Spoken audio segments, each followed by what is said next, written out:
Assalamualaikum warahmatullahi wabarakatuh. Perkenalkan, nama saya Nurse Bunga Permataweni MCAP. Anda semua bisa memanggil saya dengan sebutan Ibu Bunga. Nah, pada hari ini Anda akan masuk dalam mata kuliah di keperawatan jiwa dan psikososial. Semoga dalam mata kuliah ini Anda semua merasa senang dan Anda semua merasa tertarik akan mata kuliah ini. Adapun topik hari ini dengan saya yang berjudul apa sih sebenarnya peran perawat jiwa.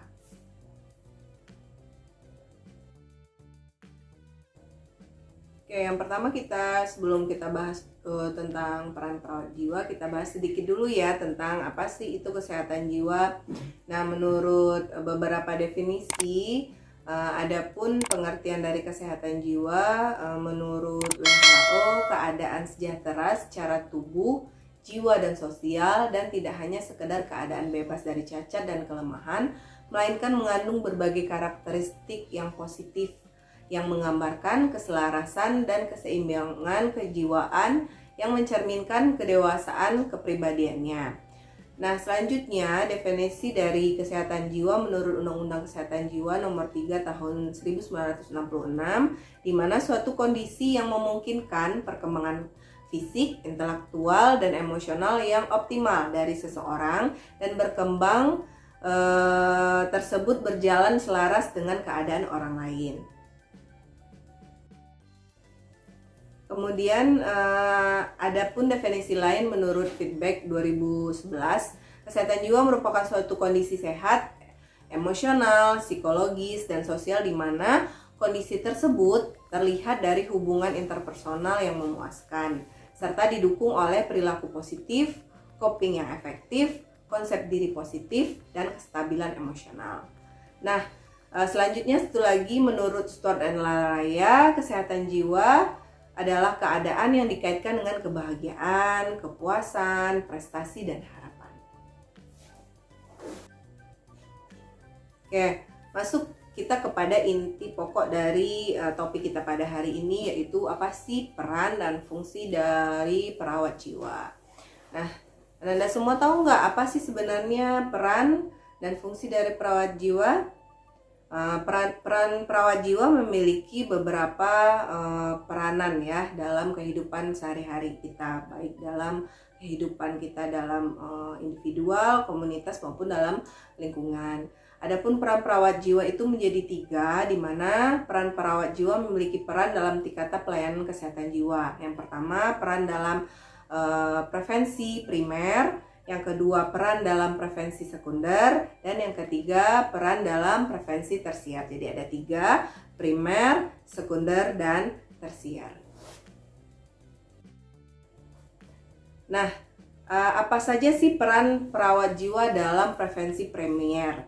Yang pertama, memberikan penyuluhan tentang prinsip-prinsip kesehatan jiwa, di mana nantinya Anda sebagai calon perawat profesional nantinya dalam prevensi premier ini peran dan fungsi Anda yang pertama memberikan penyuluhan tentang prinsip-prinsip sehat jiwa itu seperti apa gitu ya, bagaimana seseorang bisa mempertahankan sehat jiwanya, atau seseorang yang mengalami resiko mengalami gangguan jiwa tidak jatuh kepada gangguan, atau yang gangguan nantinya tidak jatuh kepada sesuatu yang memberatkan ya, sehingga nanti yang pasien-pasien yang gangguan bisa produktif.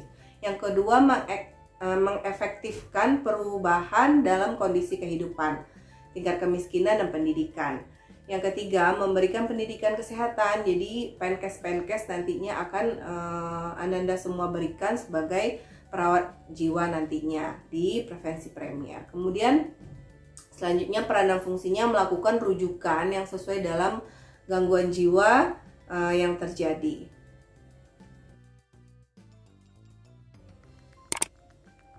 Nah, yang kedua kita bahas tentang apa saja peran dalam prevensi sekunder. Yang pertama, melakukan screening dan pelayanan evaluasi kesehatan jiwa. Jadi Anda semua nantinya akan turun ke lapangan, akan melakukan screening terkait kesehatan jiwa, baik di dalam individu itu sendiri maupun dalam komunitas nantinya. Kemudian melakukan kunjungan rumah atau pelayanan penanganan di rumah. Nanti kita berarti akan mengunjungi rumah-rumah di lingkungan sekitar ataupun nanti di wilayah kerja puskesmas masing-masing untuk mengkaji ya, yang tadi ada yang screening, kemudian kita akan mendeteksi dini seperti apa sih masalah kesehatan dalam di lingkungan rumah tersebut, di dalam anggota rumah tersebut. Kemudian memberikan pelayanan kedaruratan psikiatrik di rumah sakit umum. Jadi nanti berarti kita akan berkolaborasi dengan tim kesehatan lain. Nanti seandainya datang pasien-pasien gangguan jiwa ke rumah sakit, dan kita memberikan pelayanan kegawat daruratan psikiatriknya. Kemudian menciptakan lingkungan yang terapeutik. Selanjutnya melakukan supervisi klien yang mendapatkan pengobatan. Jadi nantinya kita semua sebagai perawat akan datang untuk mengsupervisi ya, kita mengevaluasi apakah pengobatan dalam yang dialami oleh pasien tersebut atau sedang dijalani oleh pasien ini baik, atau misalnya terjadi pasien-pasien ini tidak patuh dalam pengobatan minum obatnya. Kemudian memberikan pelayanan pencegahan bunuh diri. Sama-sama kita ketahui pasien-pasien yang mengalami masalah dengan kesehatan jiwanya beresiko untuk terjadinya bunuh diri. Nah, peran perawat dalam prevensi sekunder ini salah satunya memberikan pelayanan pencegahan nantinya supaya pasien-pasien kita tidak jatuh pada tindakan bunuh diri. Kemudian selanjutnya dalam prevensi sekunder kita memberikan konsultasi. Jadi konsultasi dengan pasien, apa yang dialami oleh pasien, apa keluhannya, apa yang kendala yang dialami oleh pasien, itu adalah tugas kita di prevensi sekunder. Selanjutnya kita melakukan intervensi krisis ya, nantinya kepada pasien, kemudian memberikan psikoterapi individu, keluarga, dan kelompok pada berbagai tingkat usia. Jadi masing-masing tingkat jenjang kelompok dalam tingkatan usia, perawat nantinya akan memberikan psikoterapi ya, baik itu kepada individu, keluarga, atau kelompok-kelompok dengan tingkatan tertentu seperti tingkatan remaja, lansia, dan yang lainnya. Selanjutnya, peran perawat di sini memberikan intervensi pada komunitas dan organisasi yang telah teridentifikasi masalah yang dialaminya.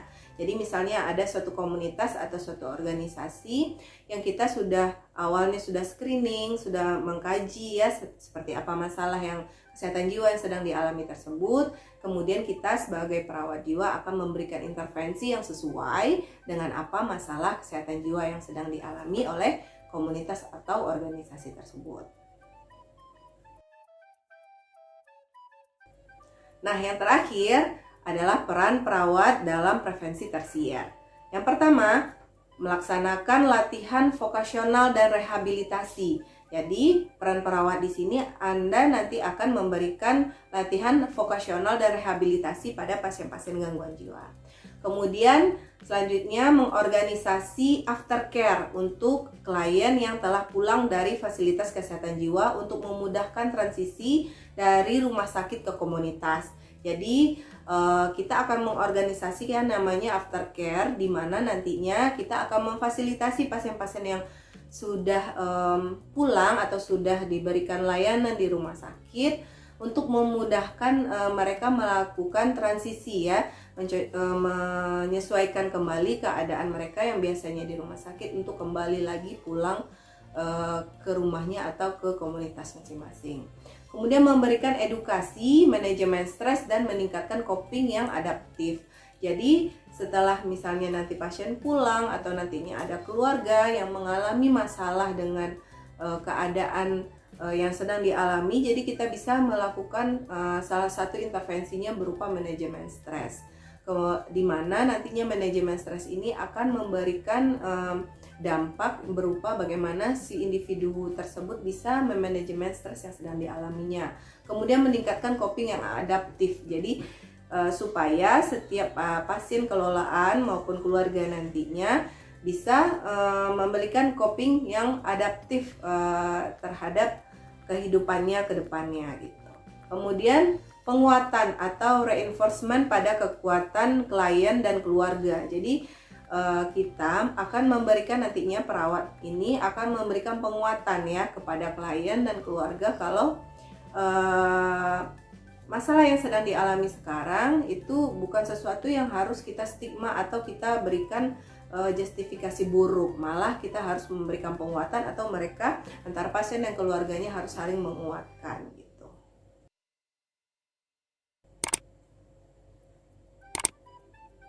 Oke, mungkin itu saja penjelasan saya terkait topik kita, yaitu apa saja peran perawat jiwa. Kita ulangi lagi, peran perawat jiwa tadi ada 3, ada premier, ada tersier, dan ada sekunder. Semoga peran perawat ini bisa Ananda semua implementasikan nantinya sebagai Anda adalah calon perawat profesional. Semoga topik ini menarik. Mohon maaf jika ada kesalahan. Assalamualaikum warahmatullahi wabarakatuh.